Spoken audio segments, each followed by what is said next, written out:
ये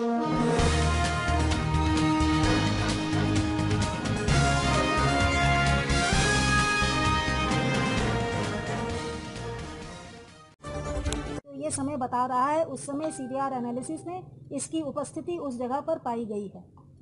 लड़कियों के पास क्या मोबाइल्स थे वहां पर, तीनों लड़कियों के पास, और इनकी कंटिन्यूअस बात होती थी? जैसा कि इसने बताया है, इसने लड़की से मोबाइल नंबर मांगा था, लेकिन लड़की के द्वारा अपना मोबाइल नंबर नहीं दिया गया था और इसको झटक दिया गया था। और लड़की की कास्ट क्या है? लड़का जो विनय है वो धानुक जाति से है और जो इसका दूसरा साथी है वो रावत जाति से है। दूसरा वाला साथी रावत जाति से है। तो जब दोनों की मैडम दोस्ती थी, ये लोग लगातार बैठते थे, तो प्रपोजल को ठुकराने की कोई खास वजह इस लड़के ने बताई है क्या? इसने एक वजह बताई है जो कि उस लड़की द्वारा इसको बताया गया था, लेकिन उसका अभी हम तस्दीक कर रहे हैं। लड़की की निजता का ध्यान रखते हुए उस रीज़न को अभी हमारे द्वारा नहीं बताया जा रहा। कोई ये भी बता रहा था, जैसे हम लोगों ने परिवार वालों से बात की थी कि जो फोन जिसकी जिक्र हो रहा है, जो उसने नंबर मांगा था, लेकिन ये बताया जा रहा है कि वो मोबाइल ही उसने, लड़के ने ही उस लड़की को दिया। इसका तस्दीक किया जा सकता है। अभी तक जो मैंने जो आपको बताया है, इस विनय के द्वारा जो अपना कन्फेशन हमें दिया गया है, उस कन्फेशन के हिसाब से ही आपको बताया गया है। उसके कन्फेशन के कुछ हिस्से हैं जो हमारे अब तक की तफ्तीश से मिलते हैं। ये तथ्य अगर आपने बताया है, इसको विवेचना में शामिल करके आगे पड़ताल की जाएगी। हमारी विवेचना अभी जारी है। व्यक्तियों को पाठकपुरा चौराहे के पास से कस्टडी में लिया गया है। इनमें से एक का नाम विनय उर्फ लंबू है और दूसरा उसका सहयोगी नाबालिग है, जिसका नाम मैं अभी ले नहीं रही, और हम काल्पनिक नाम उसको दे सकते हैं कोई। वो भी दोनों ही पाठकपुरा के रहने वाले हैं, जो बबरुहा का बगल का गांव है। विनय उर्फ लंबू का खेत इन बच्चियों के पैतृक खेत से सटा हुआ है और वह नित्य प्रतिदिन इन खेतों पर खेत की रखवाली करने, पानी चढ़ाने, घास निकालने इत्यादि के कामों से आता था। और लॉकडाउन के समय से उसका इन लड़कियों से परिचय हो गया था।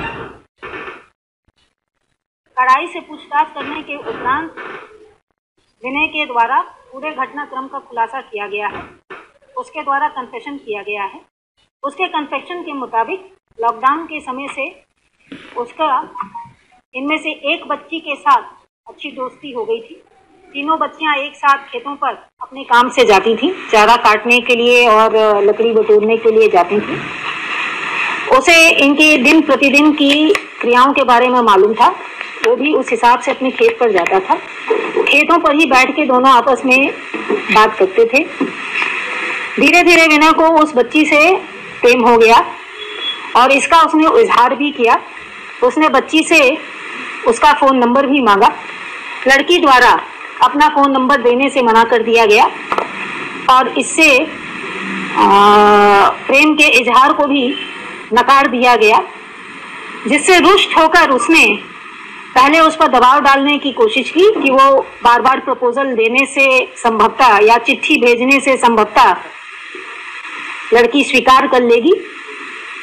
लड़की द्वारा अपना नंबर देने से मना करने के उपरांत ईर्ष्यावश उसके द्वारा ये घटना कारित की गई है। उसके घर में मौजूद खेती के काम में इस्तेमाल होने वाले कीटनाशक को उसके द्वारा पानी की बोतल में मिलाकर रखा गया था। कुछ नमकीन उसने अपने इस सहयोगी नाबालिग लड़के को भेज के मंगवाया था। लड़कियां भी दुकान से उस दिन, जो गांव की एक दुकान है, वहां से कुछ नमकीन खरीद कर गई थी।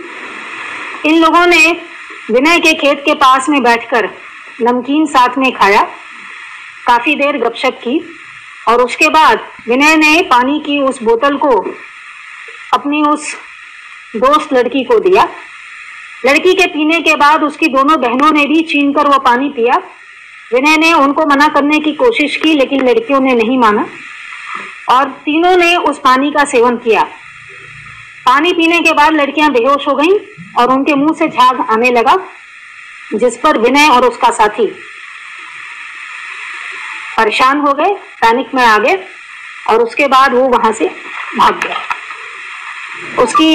उसको कस्टडी में लेके उसके बयानों की पुष्टि की जा रही है और उसकी निशानदेही पर आगे की तफ्तीश जारी रहे।